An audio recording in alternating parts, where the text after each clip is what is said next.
Maybe if we take that initiative to recognize and empathize and have compassion, not only for ourselves, but for others, you know, maybe we could actually get somewhere and not just fight all the time and just get in these weird wars with other people when really they're just like us. These aren't just random acts of meanness that people throw onto other people or that we throw onto ourselves. You know, there's a purpose for every single feeling that you're feeling and every single spectrum of emotions that you encounter. It really has more of a purpose than what I think we've ever given it credit for, and it's time that that changes. Now, here's the thing about this though, if you stop labeling yourself away from others, you can start to see yourself within others.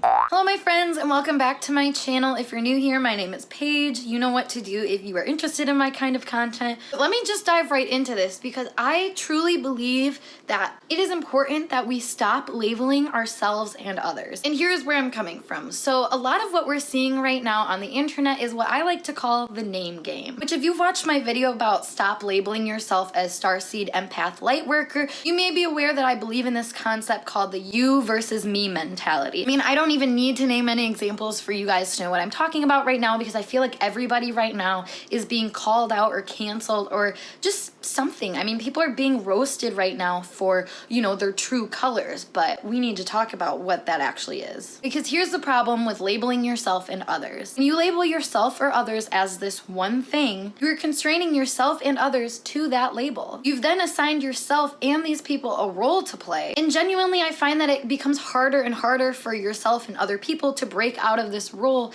that other people have assigned to you. Because now that becomes your disposition when speaking to that person or when communicating to that person. You're looking for that side of their personality or of your own personality if this is more of a self-talk thing. Basically, what I'm saying is we prepare ourselves to be seen in that light that others labeled us or that, you know, we have labeled ourselves separate from others, you know, that you versus me mentality. And sometimes this happens so much so that we begin to match that energy that we have now claimed to be who we are. For an example of this, that would be like labeling someone's character based on a situation that you went through with them. And I think we all can understand how that can be a little bit detrimental because I don't think any of us are just one characteristic. That's not really fair. We're multifaceted beings. We have all sorts of personality traits. So it's not fair for us to label other people or ourselves even as this one thing because we are so much more than that. And people are more complex than you will ever understand with that kind of mindset of me versus you. How could somebody show you another side of themselves if you're only looking for that other version of them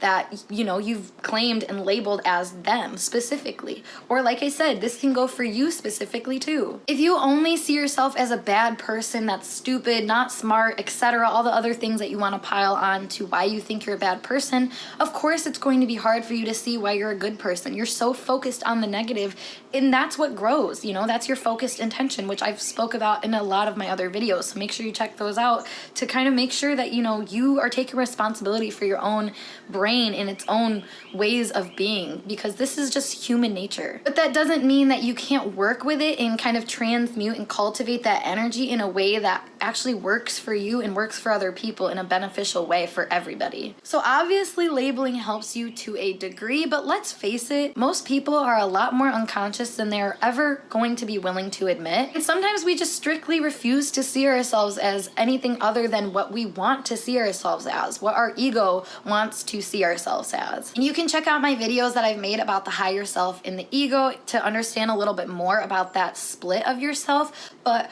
basically, you know, if you are claiming that you are a good person and you're not capable of doing any bad, you know, when you're faced with a bad person, you can see how that ultimately separates you. Now, here's the thing about this though, if you stop labeling yourself away from others, you can start to see yourself within others. Because let's face it, our ego really wants us to believe that there can only be one person that wins. There can only be one protagonist in this scheme of life, but that's not true. Our egos want us to believe in this separateness so we can individualize ourselves and express ourselves authentically, but on the other side of things, you know, we know on a soul level, a scientific level, psychological level that we are all connected in some way. And when you label yourself away from others, you negate that part of yourself and you lean into the ego. Human psyche is really not as individualized as we make it seem. While your individuality matters, which if you don't know, I talk about that pretty much all the time on this channel, I do think it helps a lot to space yourself back from your immediate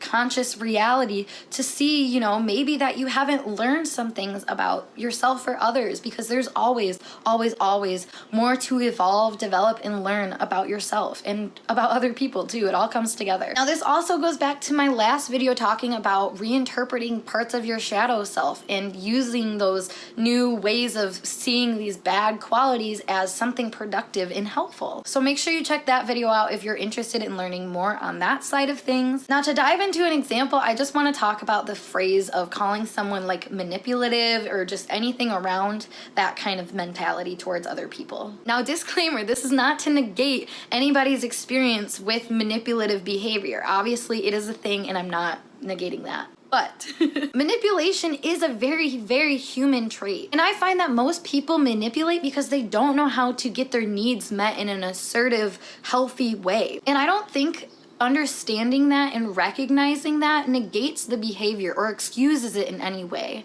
If anything, I think it helps you move past that behavior and see the person not as this inhumane, malicious monster, and you begin to see these people as just people who don't have the emotional intelligence to communicate the way that ultimately will get them what they want. And like I said, while this doesn't excuse the behavior, it gives you an opportunity to maybe reflect on times where you have felt that way before and empathize with this negative feeling. You know, we think we can only empathize with like sad or happy things, but honestly, what about the bad parts? What about the evil parts of self? You know, if we can empathize with that, I think we could get a lot further in our, you know, transcendence or whatever the fuck we're trying to do here on this earth.